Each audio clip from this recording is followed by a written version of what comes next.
হাত পা শরীর জ্বালা পোড়া এটা আমাদের একটা কমন সমস্যা। আমাদের এই হাত পা শরীর জ্বালা পোড়ার কারণে দেখা যায় যে আমাদের শরীরের অবস্থা এত খারাপ হয়ে যায় যে আসলে কোথাও শান্তি পাওয়া যায় না, কোনো কাজ ঠিক মতো করতে পারে না, জীবন একদম অতিষ্ঠ একটা অবস্থার মধ্যে যায়। তো আজকে কিছু আয়ুর্বেদিক ওষুধের ব্যাপারে কথা বলবো এবং সেই সাথে কথা বলবো যে আপনার এই শরীরের বিশেষ করে হাত পা শরীর যে জ্বালা পোড়া আছে, এই জ্বালা পোড়াটা আপনি কিভাবে এটা একেবারে স্থায়ীভাবে সমাধান করতে পারেন। এখন অনেকে হয়তো বলবেন যে ভাই জ্বালা পোড়ার পিছনে কি কারণ থাকে। কারণের বিষয়ে অনেকগুলো কারণই আছে, এটা আসলে নির্দিষ্ট কোনো কারণ নাই। তবে অনেক ক্ষেত্রে দেখা যায় যে লিভারের কিছু সমস্যার কারণে শরীরে জ্বালা পোড়া হওয়ার সম্ভাবনা আছে, রক্তের কিছু জটিলতার কারণে জ্বালা পোড়া হতে পারে।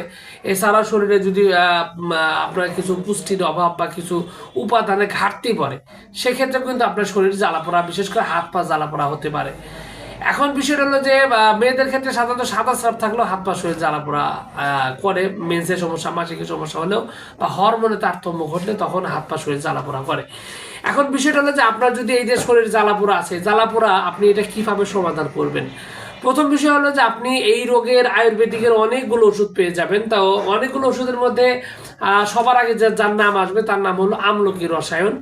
আমলকি রসায়ন হাত পা শরীর জ্বালা পোড়া করার জন্য, এটা ভালো করার জন্য অনেক ব্যবহৃত হয় এবং এটার রেজাল্টটা খুব ভালো, খুব সুন্দরভাবে এটা কাজ করে।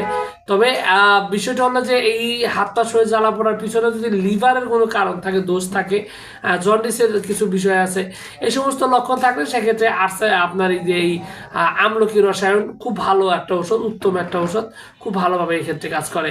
এছাড়াও আপনার হাত পা শরীর জ্বালা পোড়ার পিছনে এটা ভালো করার জন্য আপনার সারিবাদী সালসা একটা গুরুত্বপূর্ণ ওষুধ। সারিবাদী সালসা কিন্তু আপনার এই হাত পা শরীর জ্বালা পোড়া করার জন্য বিশেষভাবে কার্যকরী এবং খুব ভালোভাবে আপনার এই প্রবলেমগুলো সলভ করতে সক্ষম। এখন বিষয়টা হলো যে এছাড়াও কিন্তু আরো বেশ কিছু ঔষধ রয়েছে যেগুলো হাত পা শরীর জ্বালা পোড়া ভালো করতে পারে। এর মধ্যে রোহিত কারিজ একটা গুরুত্বপূর্ণ ওষুধ। রোহিত কারিজটা কিন্তু খুব ভালোভাবে কাজ করে।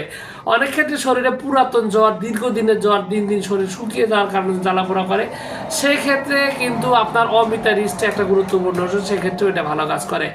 এছাড়া যদি দেখা যায় যে সাদা স্রাব, মেয়েদের সাদা স্রাব বা মাসিকের কারণে যদি হাত পা শরীর জ্বালা পোড়া করে, সেক্ষেত্রে কিন্তু পত্রাঙ্গা সব একটা গুরুত্বপূর্ণ ওষুধ। পত্রাঙ্গা সব এক্ষেত্রে ভালো রেজাল্ট আনে এবং অশ্বকারিষ্ট কিন্তু এক্ষেত্রে ব্যবহৃত হয়। তো এখানে যে ওষুধগুলোর কথা আমি বলতেছি, প্রত্যেকটা ওষুধ একটা বেস ভিত্তিক, অবস্থান ভিত্তিক, তারপর তার সেই রোগ বা অবস্থার উপর নির্ভর করে মূলত আপনাকে এই ওষুধগুলো সেবন করা লাগতে পারে। এখন বিষয়টা হলো যে আপনার রোগটা যদি নতুন না হয়, তাহলে আপনি নিজে নিজে এই ওষুধগুলো সেবন করে বা লক্ষণের সাথে মিল রেখে ওষুধগুলো সেবন করলে আশা করা যায় আপনার সমস্যার স্থায়ী সমাধান হবে। কিন্তু আপনার রোগটা যদি পুরাতন হয়, দীর্ঘদিনের হয়, শরীরে যদি অন্যান্য কোনো সমস্যা থাকে, তাহলে আমার সহজ এবং সৎ পরামর্শ হলো আপনার উচিত একজন অভিজ্ঞ একটা আয়ুর্বেদিক ডাক্তারের সাথে কথা বলা এবং তার পরামর্শ মোতাবেক ঠিকঠাক মতো চিকিৎসা নিয়ে রোগ থেকে সুস্থ হওয়া। এক্ষেত্রে আপনি যদি চান চাইলে যোগাযোগ করতে পারেন আমার সাথেও, কারণ এগুলার পিছনে অনেকগুলো কারণ থাকে, লিভার এবং কিডনি, ব্লাড, এগুলার কিছু জটিলতা থাকে। তো এই কারণে নিজে নিজে যদি আপনি চিকিৎসা করেন, তাহলে আপনার সমস্যা আরও বেশি গুরুতর হতে পারে। হয়তো একটা পর্যায়ে আপনার রোগটা ধরাছোঁয়ার বাইরেও চলে যেতে পারে, তখন কিন্তু আরও বেশি বিপদে পড়ে যাবেন।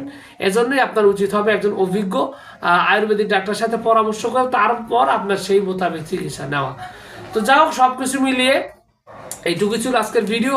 আশা করছি পুরো তথ্যগুলো আপনার কাছে অনেক অনেক বেশি ভালো লেগেছে। আর যদি লেগে থাকে অবশ্যই ভিডিওটিতে একটি লাইক দিন, আর চ্যানেলে যদি প্রথমবার এসে থাকেন অবশ্যই চ্যানেলটি সাবস্ক্রাইব করবেন। কোনো প্রশ্ন, কোনো মতামত, কোনো অভিযোগ যদি থাকে তাহলে অবশ্যই কমেন্টস করে জানাতে পারেন। তো ভিউয়ার্স, আপনাদের সকলকে অনেক অনেক ধন্যবাদ। আসসালামু আলাইকুম রহমতুল্লাহ।